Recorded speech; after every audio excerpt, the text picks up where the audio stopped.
So we left off on this slide where we were talking about how our assumption of color constancy can actually be a detriment and why optical illusions work.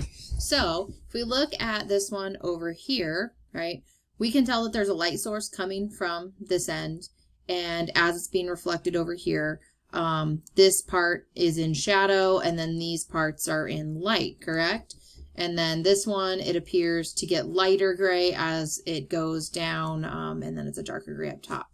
So I know this is the super ghetto way to do this, but it's how we are going to look at it, is through the magic of the paint application. So we'll do this one first. So I am going to cut out this piece and move it over here. And then I'm going to cut out this piece and move it over here. And if I expand them, because I don't know how small your screen is at the moment, oops, I can show you that they're exactly the same gray color, right? And the reason that that works so well is because our brains are tricked. We assume this has to be a lighter color and it's just in shadow, and color doesn't change. Shadow, you know, it may make it look different, but it doesn't really change. Well, this has played on that. Same with this, due to the background, right? It looks like it gets lighter, but if I brought it out here, the bar is completely the same gray color. There's no difference to it. It's exactly the same. And then we can even look at a picture like this one. And so if we look over here, due to the overlay of the different colors, right? This middle section looks blue to most people, and then this middle section looks yellow. But if I were to cut out a middle section and cut out a middle section and place them on the side here, whoops, probably should have done that first. Sorry, this is giving me all sorts of trouble today. They're actually gray. Both of them are gray. They're gray, and the only reason that we are tricked is because of the overlay of those colors and the expectations that our brains put in there, but they are very much gray. If we secluded them and got rid of the surroundings, we would see them for their true form. So our assumption of color constancy really messes with us. And that's where this dress comes into play too. It depends on what you are looking. So right now, the first time I saw it, it was white and gold. Like clearly white and gold. How anyone saw anything else, I have no clue. But the reality of the matter is, if we look at this dress, oh, they don't have a real picture over here. It is a blue and black dress, right? It is this, all the gold part, if you see it this way, is black, and then this is like blue. It's just really like overexposed and really, really bright looking, like the flash went off and it overexposed it or something. So I'll post a video that explains it, but it uses psychology and color constancy and perception to explain why some people see this dress in different colors, which I think is kind of a cool application of psychology in the real world whenever we see stuff like this. So I'll post a link to this video since I can't have it play and have the sound work. Another thing besides color constancy that we have is shape constancy. So this door, if you were to look at a real door in your house, when it's closed, it looks like this, right? But then when we open it, the shape that it imposes on our retina changes. It's no longer a perfect rectangle. It's very oddly shaped. But you guys know that the door hasn't changed form and become something else magical under the core. Sorry about the abrupt stop there. But your door doesn't magically change shape. It, we know in our minds, right? We know the door doesn't magically morph when we just see the image on our retina cast differently. We know the shape stays consistent.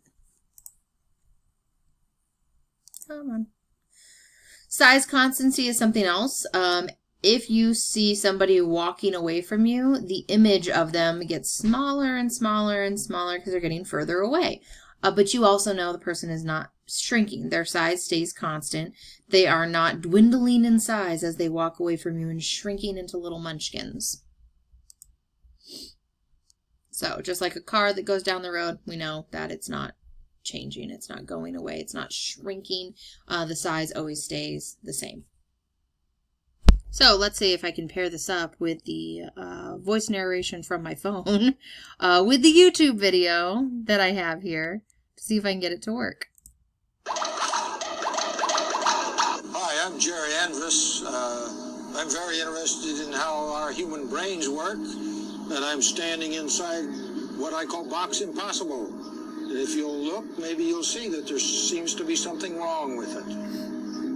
Here is a picture of just ordinary fluffy clouds, and now I'm going to spin this trizonal space warper, and I'm going to have you stare right at the center of it for 20 seconds. You keep staring right at the center of this trizonal space warper.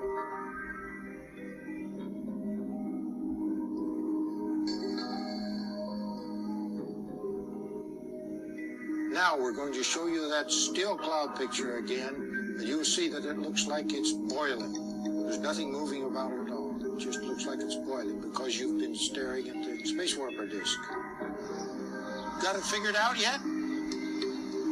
Here's another one. This represents two large brass nuts. When I move them, they look like they're moving independently. Now I have a straight tube here. I'm going to push this straight tube through this nut, and you'll see that it looks like it has to bend in the middle to go through the other one. You see, the straight tube looks like it's bent in order to go through the other one. Now here again, your wonderful brain has just shown you something different than what it really is. This is made out of plastic, and you are looking at the inside of this. A wonderful brain interprets something different than it actually is, but it doesn't mean that it's made a mistake. It took the information it had and it did its best job. Here, watch this.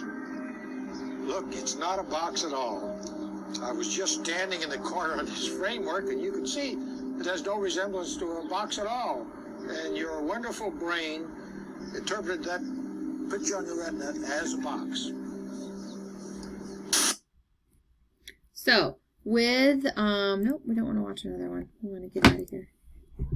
So with our brains, that is just kind of how we are set up to work.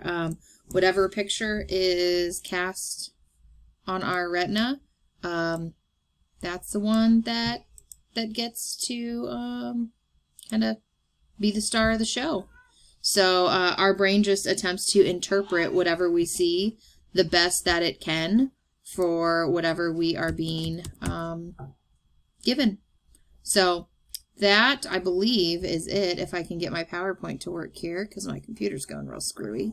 I think that's all that I have for optical illusions and the principles of all of this. So thanks for joining. If you have questions, let me know. I think that's about it for this unit. This should be the last one. And so start reading or finish reading the chapter if you haven't. Start prepping for our quizzes and our tests. And please get some questions together if you have it for anything according to this chapter, anything in it. So thanks, guys.